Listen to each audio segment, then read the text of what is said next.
Bienvenue à tous dans Kana en aparté, c'est parti pour une nouvelle émission du podcast audio lancé par l'un des éditeurs historiques du manga en France, les éditions Kana. On se retrouve désormais chaque semaine, soit pour une demi-heure d'émission, ou soit pour une version longue des apartés, c'est en alternance, un coup l'un et un coup l'autre. Pensez surtout à activer les notifications pour ne rater aucune des mises en ligne, que ce soit sur toutes vos applications podcast ou même sur YouTube. Aujourd'hui, nous allons parler d'une des nouveautés manga les plus intrigantes et emballantes de l'année, l'histoire d'une famille entière victime d'amnésie qui se retrouve du jour au lendemain à devoir vivre ensemble malgré leurs quelques petits secrets. Comment partir d'une page blanche, Maxime ? Et comment peut-on vivre au cœur d'une famille sans souvenir ? Mais au fond, qu'est-ce que ça veut dire cette amnésie collective et surtout, qu'est-ce qu'elle cache ? Alors c'est parti pour cette émission mémorielle. Je suis Maxime Bender et je vous invite à poursuivre cette écoute avec Stéphanie Nunes, Mathieu Adman et Antonin Lacombe. Faut vraiment aller jusqu'au tome 2 pour vraiment saisir l'implication de Ichinose et pas penser que c'est un Takopi bis. C'est l'idée de la famille qui s'écroule très vite, comme ils se la font au début, comme on imagine, on définirait une famille. Et chacun va avoir son propre intérêt à vivre dans ce contexte-là. En ce moment-là où, entre guillemets, les péchés, les travers, les défauts vont commencer un peu à émerger dans la famille. Pour nous éclairer aujourd'hui, celui qui va nous expliquer comment on prononce le nom de l'auteur de Ichinose Family's Deadly Sins, Mathieu Adman, chef de produit marketing aux éditions Kana. Salut Mathieu. Salut tout le monde, c'est Taizan 5, donc pas de Taizan 5, pas de Taizan Go, pas de Taizan Finko, pas ce que vous voulez. Voilà, on s'arrête là, c'est Taizan 5 à l'anglaise. Il est venu avec toute sa mémoire, c'est Antonin Lacombe, journaliste spécialisé BD, comics et manga, notamment pour les magazines Manga Kids, Japan Live ou Japan Max. Salut Antonin. Salut à tous. Et enfin Stéphanie Nunes, directrice de la communication des éditions Kana. Salut Stéphanie. Hello à tous. Tu prépares avec tes équipes en ce moment un pop-up store entier dédié à Ichinose, c'est ça ? Tout à fait. On va organiser un pop-up store qui va ouvrir le 24 mai, ce vendredi, avec 3 jours jusqu'au dimanche. Alors, il y aura un pop-up store dans Paris, mais il y aura aussi en simultané dans 30 librairies de France et donc 30 villes différentes, une animation Ichinose pour gagner une jaquette exclusive. Ichinose Family's Deadly Sins. On va appeler ce manga Ichinose plus largement dans cette émission, comme ça on gagne Parfait. 2 secondes à chaque fois. C'est donc un manga en 6 volumes, ce qui est court, mais c'est rempli de thématiques, Antonin. Oui, nous allons nous plonger un peu dans ce mal étrange qu'est l'amnésie, qui déphase autant qu'il libère. C'est un peu un véritable mécanisme de défense de notre inconscient. Et l'oubli permet d'échapper à notre quotidien, à l'instar du mythe de Sisyphe. Gros programme. Ichinose Family's Deadly Sins, je leur dis une fois. De quoi ça parle ? On est dans le Japon contemporain. On retrouve la famille Ichinose à l'hôpital. Ils entourent tous Tsubasa, un collégien qui fait partie de cette famille et qui se réveille après avoir perdu la mémoire dans un accident. Ils décident alors tous de se réhabituer les uns aux autres, notamment en s'inventant des faux souvenirs, des fois que ça fasse revenir les vrais. Puis ils reviennent chez eux et c'est là qu'ils doivent faire face à une nouvelle réalité choquante, puisque chaque membre de cette famille possède un secret plus ou moins lourd à porter et disons-le très vite, il faut absolument lire les 2 premiers tomes pour savoir où va aller cette série et donc on va vous en dire un peu plus mais on va rien spoiler encore pendant quelques minutes puis après dès qu'on spoil le tome 2 surtout je vais vous alerter. En tout cas avec Taizan 5 on est face à un jeune auteur engagé. Complètement. C'est la deuxième série de Taizan 5. La première c'était Takopi qui a été juste en 2 tomes et qui avait fait beaucoup de bruit au Japon aussi et en France a eu un gros succès d'estime l'année dernière et essentiellement par ses thématiques très noires, très sombres et très sociétales aussi. En même temps, c'était publié dans le Jump Plus, donc online au Japon par la Shueisha. Et suite au succès, ils lui ont ouvert les portes du Weekly Shonen Jump. Et partant de là, pour une série en 6 tomes, voilà, assez courte aussi, avec un trait beaucoup plus rond, beaucoup moins noir que Takopi. Et les problématiques qui se recroisent quand même pas mal. On garde le contraste en fait que tu avais dans ta copie entre le dessin un peu mignon, sympa et quand tu arrives tu te dis bon, on s'attend pas au thème et au gros sujet abordé et comme dans ta copie tu vas te prendre quelques claques après en lisant quand même la série. Et je pense que Maxime a vraiment raison, il faut vraiment aller jusqu'au tome 2 pour vraiment saisir l'implication de Ichinose et pas penser que c'est un Takopi bis finalement et qu'on soit sur un sujet de harcèlement uniquement et que vraiment effectivement c'est quelque chose de fantastique, de mystérieux. Et on se pose beaucoup de questions. Si on ne lit pas le tome 2, on n'a aucun moyen de comprendre l'ampleur du manga et de savoir où il va aller. On comprend pas non plus le titre, effectivement. On comprend pas grand chose. Super difficile à vendre ce manga. Que le tome 1, c'est compliqué. Ouais, c'est clair. C'est vraiment un thriller, faut le prendre comme tel. Enfin, pas un thriller, un manga de suspense. Au départ, c'est du suspense. On se demande ce qui se passe. Il y a un côté un peu tranche de vie en même temps. Effectivement, ils travaillent tous, ils sont tous à l'ouest et autres. Il y a des problématiques et des questions intéressantes qui sont abordées. Et puis après, au fur et à mesure, tant qu'ils sont à l'hôpital, entre guillemets, toute la famille, ils ont tous perdu la mémoire. Ils vont se dire, on va tous se parler, on va peut-être se retrouver des souvenirs. Et au pire, on va se les inventer. Ça sera plutôt super sympa. On a une page complète à remplir. Autant le faire, quoi.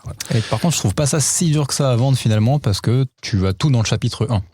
Typiquement, nous, quand on a fait les trailers et quand j'ai dû faire les briefs des trailers, en fait, dès le chapitre 1, t'as le truc de base où ils sont tous amnésiques et l'élément problématique, tu l'as tout de suite quand ils arrivent à la maison et qu'ils découvrent qu'en fait, la mémoire qu'ils voulaient tous retrouver et la belle famille qu'ils imaginaient, c'est pas le cas. Et en fait, t'as tout dit à ce moment-là, quasiment sur l'histoire de la série. Je sais pas si c'est tant pas le cas que ça, parce que quand ils arrivent chez eux, sans bazar. On sent qu'il y a un problème, mais on sait pas si c'est eux ou pas, en fait, le problème. C'est surtout en rentrant dans leur chambre. Mais oui, mais qu'à la fin du chapitre 1. Donc vraiment, en fait, on n'ouvre que la chambre du bazar. Mais à la fin, tu sais, t'as la double page en fait, qui est la double page de fin du chapitre, où ils sont tous à table et en fond derrière, tu vois leur ancien eux de dos. Et en fait, t'as le héros qui a 2 doigts de vomir, ils sont tous dégoûtés. Donc tu comprends en fait que le problème, ça va être eux, qu'entre guillemets, ils se dégoûtent un peu de ce qu'ils ont vu dans leur chambre. Et voilà. Et après, donc, le manga continue. Donc, finalement, ton chapitre 1, oui, mais là, on n'est pas sur du fantastique parce que ça aurait pu être juste du social, tu vois, de se dire. Bien sûr. Bon, en fait, c'est des gens. T'as déjà un truc catchy dès le début, finalement. T'as déjà un truc catchy, tu vois, pour la série. Tout à fait. Au mignon de ta copie, parce que est-ce qu'on a la naïveté, la mignonneté de ta copie dans ce manga? C'est dans le personnage principal, honnêtement, qui est Tsubasa, qui est plutôt quelqu'un d'une bonne patte, qui se dit. C'est un gentil. Complètement, il se dit bah voilà, on n'a pas de souvenirs, on va se les construire ensemble, on va se les imaginer. Il est très optimiste en vrai. Complètement, voire un peu naïf des fois. Ça rappelle aussi beaucoup ta copie. Après, on va aborder un peu plus tard d'autres thématiques, mais là, ce qui est intéressant, c'est que le titre, alors, il est en anglais, donc ça peut un peu perturber et autres, mais c'est quand même les péchés capitaux de la famille Ichinose. Les 7 péchés capitaux. Non, il y a le mot 7. Ah non, il n'y a pas le 7. Il n'y a pas le mot 7. C'est Seven Deadly Sins. Oui, mais alors du coup, on connaît les 7 péchés capitaux. Ah ouais, donc du coup, ça met le doute. Voilà, c'est complètement. Ça. Alors, ils sont 6 en plus. Ils sont 6, déjà. Alors, donc, il y a le grand-père, la grand-mère, le papa, la maman, le petit frère, enfin, le frère et la petite sœur. Voilà. Et effectivement, les péchés capitaux, mais sachant que déjà pour ta copie, le titre de ta copie, c'était le péché originel de ta copie. Donc déjà, l'auteur a une thématique autour de ce mot-là. Après ce mot-là, nous, on a une vision quand même très judéo-chrétienne des 7 péchés capitaux. Là, c'est plutôt à comprendre comme des travers, des défauts ou des cicatrices, en fait. On va plutôt le prendre comme ça, et c'est au fur et à mesure qu'on va avancer dans l'histoire, chacun va découvrir ses failles, et chacun va devoir essayer de les dépasser.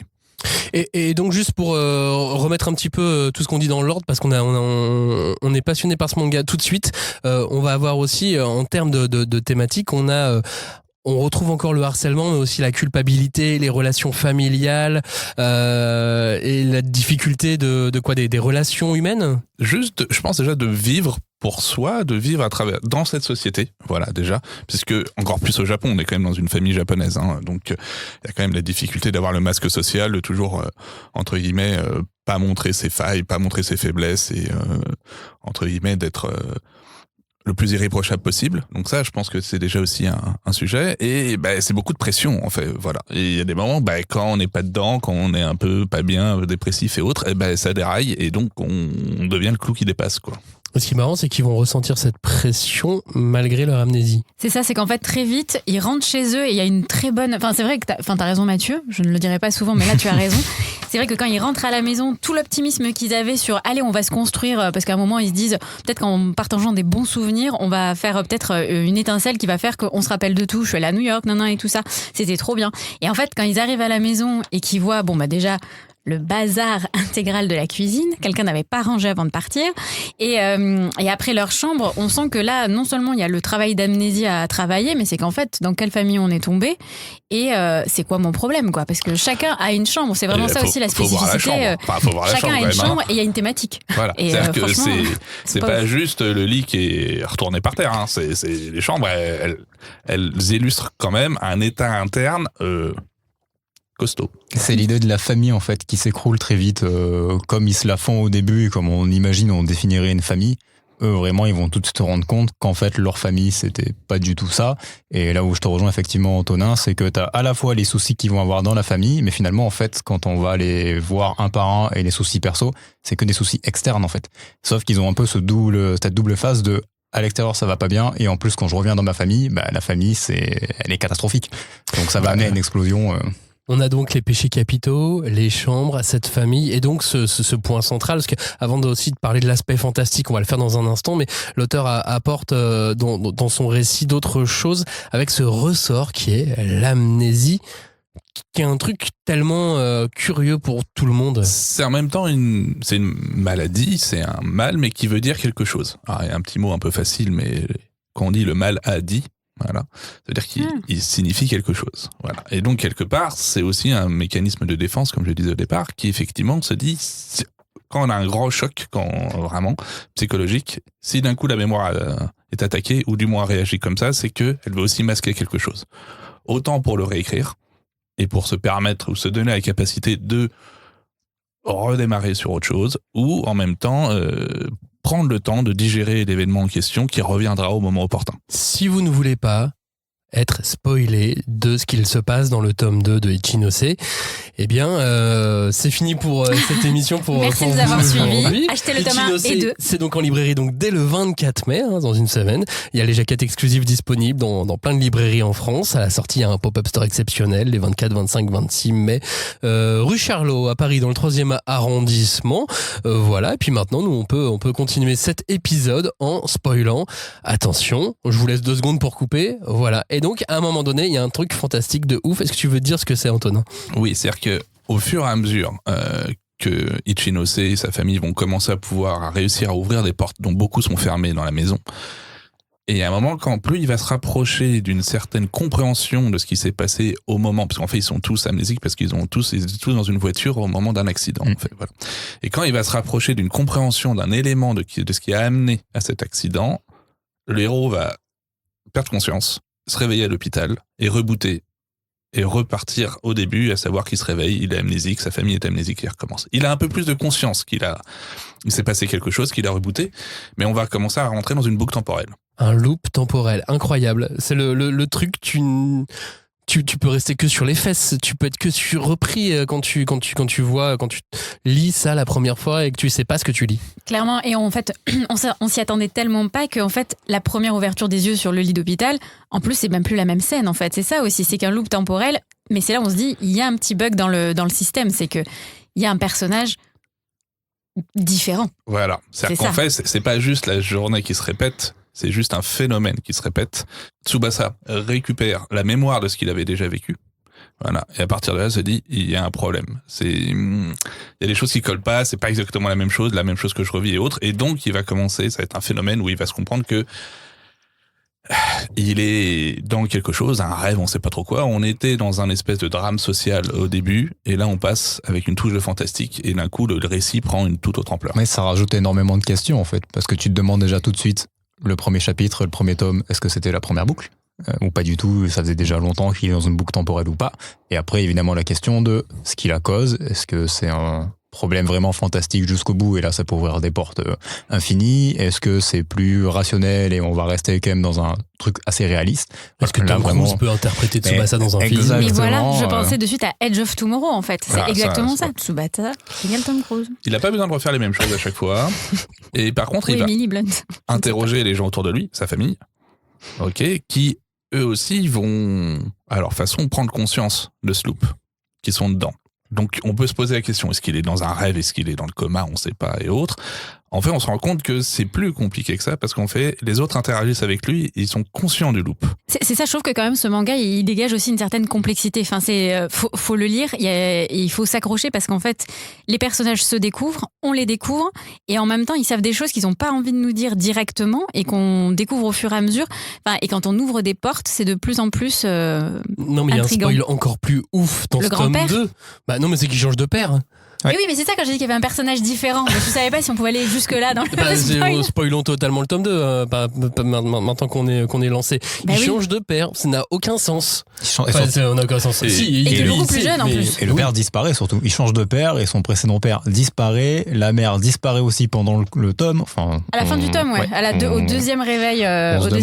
On se demande ce qui se passe en fait. Et la seule chose en fait qu'on comprend clairement dans le tome 2, c'est que plus il veut découvrir la vérité et plus il enquête pour s'approcher de la vérité, plus on lui met des bâtons dans les roues. Quand on dit on sait toujours pas qui c'est, mais voilà. Et plus il loupe, plus il reboot. Et en même temps, ne spoil pas la suite. Hein. Non. Toi, t'as tout lu. Hein. J'ai tout lu. Mais du fait que l'avantage de l'amnésie, c'est qu'en fait, au début de l'histoire, le lecteur et le personnage principal, ils ont le même niveau d'information. Donc là, c'est assez génial. C'est un super élément narratif pour faire ça. C'est le premier tome, c'est tout. Oui, après, au fur et à mesure, tu suis... tu suis Tsubasa, en fait. Tu suis Tsubasa. Oui, tu vis comme lui. Voilà, tu vis comme lui. Donc ça, c'est assez bien. Donc, et ça te permet... En fait, c'est une espèce d'enquête. Voilà. Et il va rentrer dedans, il va essayer de comprendre et autres. Et chacun va essayer d'amener sa pierre. Et chacun va avoir son propre intérêt à vivre dans ce contexte-là, en fait. Et c'est à ce moment-là où, entre guillemets, les péchés, les travers, les défauts vont commencer un peu à émerger dans la famille. Et c'est ça qui est super intéressant, excuse-moi Maxime, c'est que justement par rapport à l'amnésie et à ce que ça pose sur la base en fait de la série, tu réagis pas pareil. C'est-à-dire qu'on a vraiment un Tsubasa qui, lui, depuis le début, veut retrouver ses souvenirs, et même on va le voir dans le tome 2, même quand il va prendre conscience que finalement retrouver ses souvenirs, c'est aussi faire du mal à énormément de personnes, dont lui-même, va finalement quand même garder le cap parce que pour lui, ses souvenirs, c'est son identité, c'est ce qu'il a construit et finalement, ça fait une partie de son être. Là où la réaction d'autres membres de la famille va être de non, moi j'étais très bien en fait quand je me souvenais plus rien parce que là, je me souviens et ma vie était très très naze. Instant photo. Ma vie était très très naze, donc en fait, tu as fait plus d'emmerde qu'autre chose, Tsubasa. Ouais, et puis certains, parce qu'au départ, Tsubasa lui se dit c'est pas grave, allez, on réécrit tout, on recommence. De toute façon, on est tous là, on est bien, on n'a plus qu'à se découvrir les uns les autres et ça va. Voilà, on peut repartir dans une vie. C'est la petite sœur qui au départ dit mais non, moi elle est beaucoup plus anxieuse, elle veut savoir ce qu'elle a été, voilà, et puis ce qu'elle découvre au final. Est-ce qu'elle a conscience elle aussi, comme Tsubasa? Trop de questions. Voilà. Trop de questions. Et vous avez dû vous en poser des tonnes au moment d'éditer ce livre. Déjà, les 2 tomes. Obligé de sortir 2 tomes parce que sinon, ça ne marche pas. Obligé de sortir 6 tomes d'un coup, en fait, parce que sinon. Mais les 2 tomes, c'était une vraie réflexion quand même parce qu'on est sur une série qui est courte en 6 tomes. Donc, on sait déjà qu'on va pas avoir de la nouveauté pendant 3 ans de base. Et donc là, en sortant les 2 tomes simultanés, en un an. En tant qu'éditeur, forcément, ça veut dire que la série finito en 1 an, c'est quand même une série du Shonen Jump, d'un auteur qui a déjà eu un succès en France, donc c'était un peu compliqué. Et éditorialement, en fait, on pouvait pas juste sortir le tome 1 parce que là, je pense qu'on perdait tout le public et c'est pas le but, évidemment. Donc voilà, vous posez pas la question pourquoi Ichinose se terminera assez rapidement en France. Voilà. Vous allez lire la série, vous allez comprendre et vous allez kiffer. Et vous serez content, je pense, d'avoir les tomes qui arrivent plutôt rapidement parce qu'en fait, effectivement, une fois que toutes ces questions sont posées, on a envie d'en savoir plus, comment ça avance et d'ouvrir toutes ces portes de chambre. C'est ça, surtout en plus quand la famille revient dans la maison. À part les enfants, mais les adultes, ils reprennent leur vie comme si de rien n'était, ils disparaissent et ils ont l'air de pas se poser de questions, quoi. Exactement. Encore plus étrange. Encore un mystère. Je penserai à ceux qui l'ont lu sur Manga Plus à l'époque, attendre semaine après chaque twist. En prenant pas, arrachant les cheveux. Je vous propose maintenant d'aller en aparté avec une experte en narration, Muriel Magellan, scénariste, romancière, co-créatrice des Petits Meurtres d'Agatha Christie, réalisatrice de l'adaptation de La Page Blanche de Pénélope Bagieux et Boulet.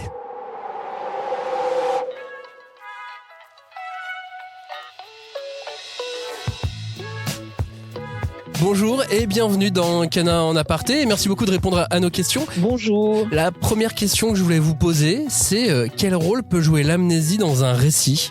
L'amnésie est un déclencheur, en tout cas en ce qui concerne la page blanche, c'est ce qui déclenche l'histoire en fait, parce que on sait qu'il va y avoir quelque chose à résoudre dès lors qu'il y a amnésie, on sait qu'il y a quelque chose à chercher, à rechercher, à retrouver. Donc je dirais que c'est un déclencheur. J'avais mis en exergue de l'affiche du film et du film, on devrait tous perdre la mémoire au moins une fois dans sa vie, parce qu'en travaillant sur ce sujet, je me suis dit, mais en fait, oui, si on perd la mémoire, on peut retrouver. Le temps abîme nos valeurs, le temps abîme nos objectifs. On est toujours un peu dérouté de ce qu'on a voulu faire ou de ce qu'on aimerait être. Et si on perd la mémoire, on le sait plus, ça. Donc on peut revenir à nos fondamentaux, faire un point d'étape comme ça, un reboot, non? Voilà. Et dans l'art du récit, dans l'art du scénario, est-ce que l'amnésie, c'est un très bon ami du suspense, du policier, de l'enquête? Alors oui, bien sûr, il y a des films comme Memento qui ont été construits là-dessus. C'est Mulholland Drive aussi, hein, c'est une amnésie. On sait qu'on est tenu. De fait, en plus, je pense que c'est très identifiant, peut-être presque plus qu'un meurtre en termes de suspense, parce qu'on se dit que ça peut nous arriver à nous. Cette notion de mémoire, elle est assez proche de nous aussi. Et si je perds mes souvenirs, qu'est-ce qui m'arrive? Si je me perds, si je ne sais plus d'où je viens? Je crois que ce sont des questions assez quotidiennes, assez proches de chacun. C'est ça. Mais donc là, d'un coup, il y a un grand rôle de l'imaginaire qui va remplacer la mémoire, en fait, chez les personnages. Et donc, dans ces cas-là, on va rentrer dans un monde de fantasy, fantasmer, rêver ou autre. Et justement, quelle est un peu la place et l'importance de la fantaisie dans nos vies et où est-ce qu'elle peut nous amener? Alors là, vous visez juste, puisque la fantaisie, c'est le titre du dernier roman que j'ai écrit, et c'est un axe qui compte beaucoup pour moi, parce que c'est vrai que la fantaisie, c'est le décalage, c'est l'imaginaire, c'est la façon de rendre le réel supportable, de le regarder avec la distance nécessaire pour que je puisse en rire, pour que je puisse mieux le réfléchir, en fait. J'ai toujours une attirance vers, comme je vous disais tout à l'heure, ce moment où on va accéder enfin à son imaginaire. C'est une force, l'imaginaire, hein, à la puissance de cet outil pour nous aider à regarder le monde. Un grand merci, Muriel, d'avoir partagé tout ça avec nous. La page blanche, c'est le nom du film que vous avez réalisé, adapté de l'histoire de la bande dessinée de Pénélope Bagieux et de Boulet. Et puis la fantaisie, c'est le nom de votre roman qui vient de sortir. Un grand merci, Muriel. Merci à vous pour l'invitation. Merci beaucoup.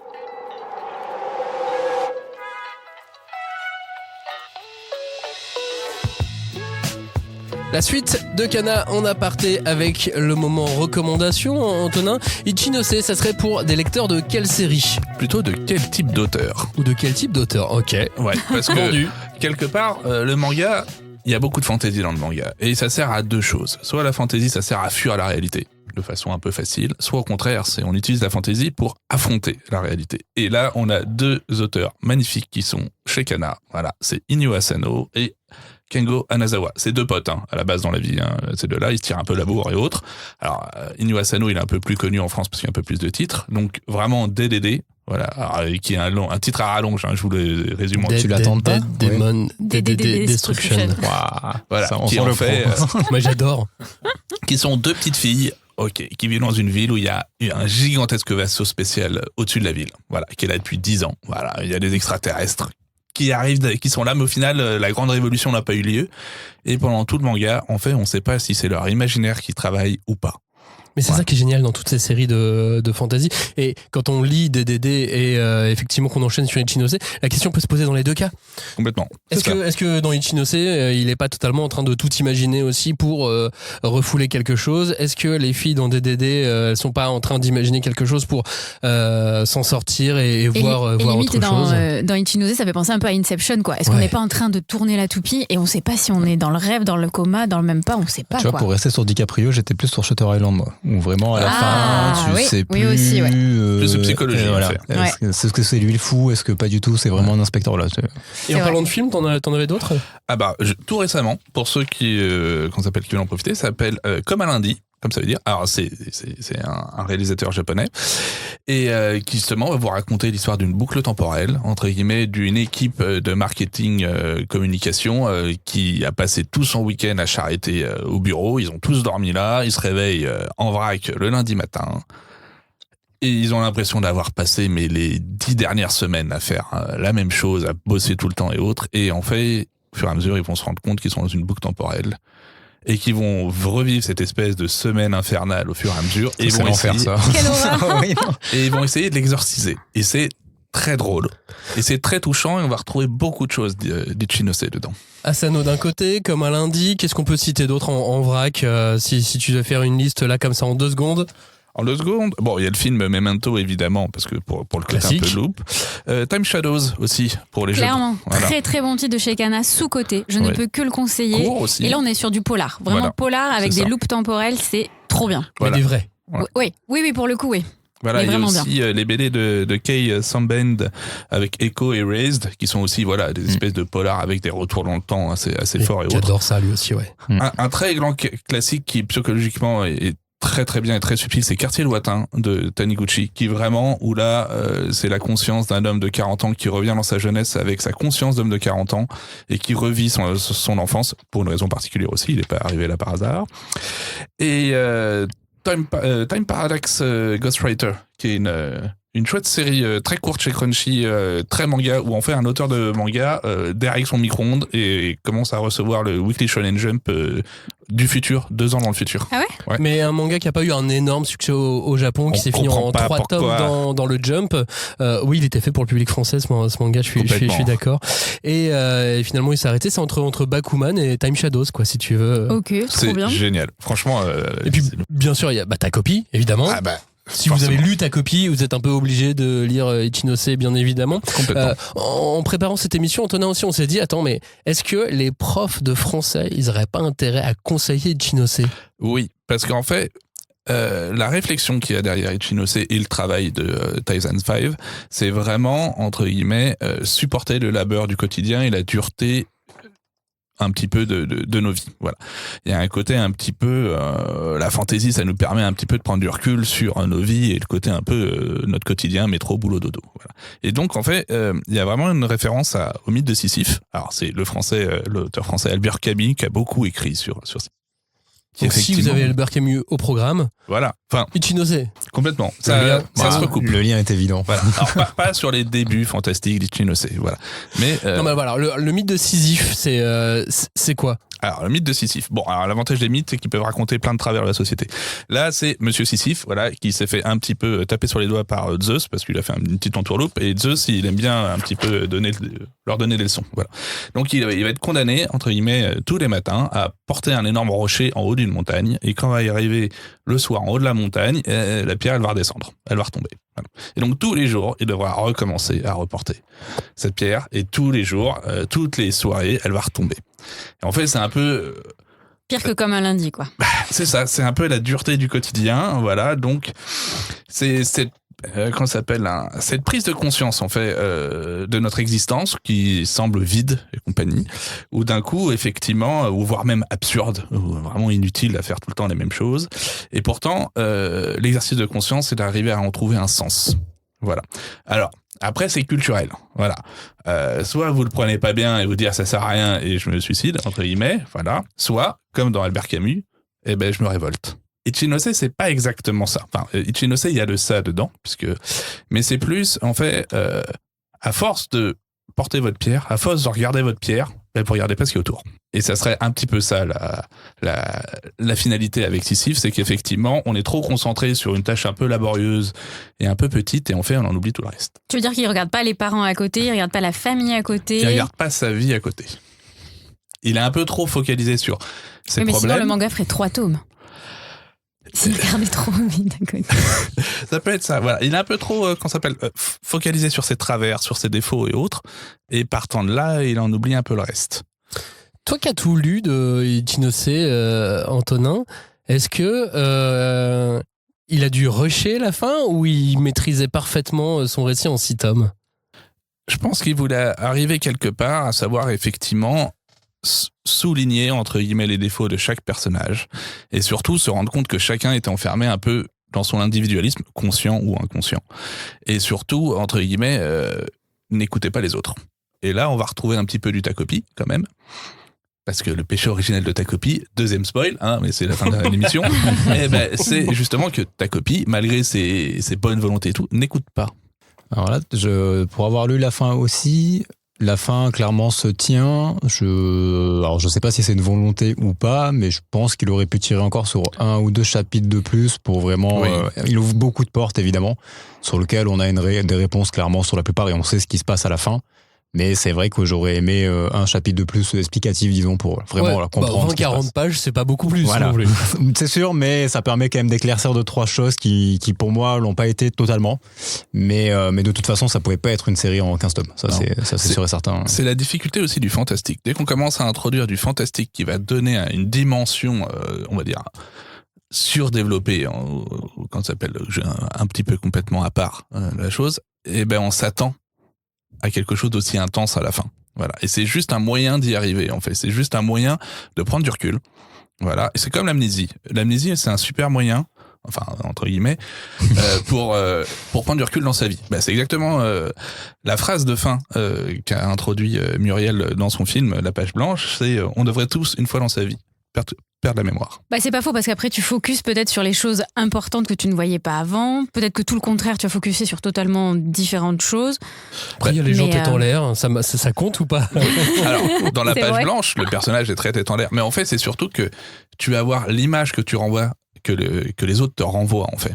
Ta seule référence, ça va être la trace que tu as laissée chez les autres.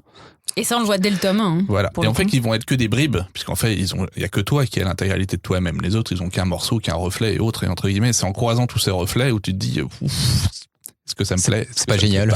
Qu'est-ce que j'ai renvoyé, en fait? Donc voilà, si vous avez lu ta copie, clairement, vous pouvez pas passer à côté du nouveau manga de Taizan 5. Ichinose, c'est donc Ichinose Family's Deadly Sins. C'est donc en librairie dès le 24 mai. Des jaquettes exclusives sont disponibles dans plein de librairies en France. À la sortie du manga, il y a aussi donc le pop-up store exceptionnel les 24, 25 et 26 mai. Et où dedans, je me permets de Vas-y, rajouter, il y aura une animation exclusive que vous retrouverez au Pop-Up Store, puis peut-être à Japan Expo, où vous rentrerez justement dans la chambre de Tsubasa. Il y a un moyen de perdre la mémoire ou pas? Oseras-tu rentrer dans la Un coup de chambre de marteau, si Tsubasa tu veux, sur le stand. L'adresse du pop-up store à Paris, c'est, vous l'avez sur tous les réseaux sociaux canins évidemment, mais c'est le 66 rue Charlot dans le 3e arrondissement. Merci donc de réserver un accueil digne de ce nom à la seconde série de cet auteur. Merci à tous pour votre écoute. N'oubliez pas un commentaire, une note ou des petites étoiles, c'est toujours encourageant. Puis n'oubliez pas de vous abonner à l'émission. Merci autour de cette table. Merci, Merci à tous. merci beaucoup. Et puis on se retrouve la semaine prochaine. Salut. Ciao. Bye bye, salut. Salut. Vous êtes qui?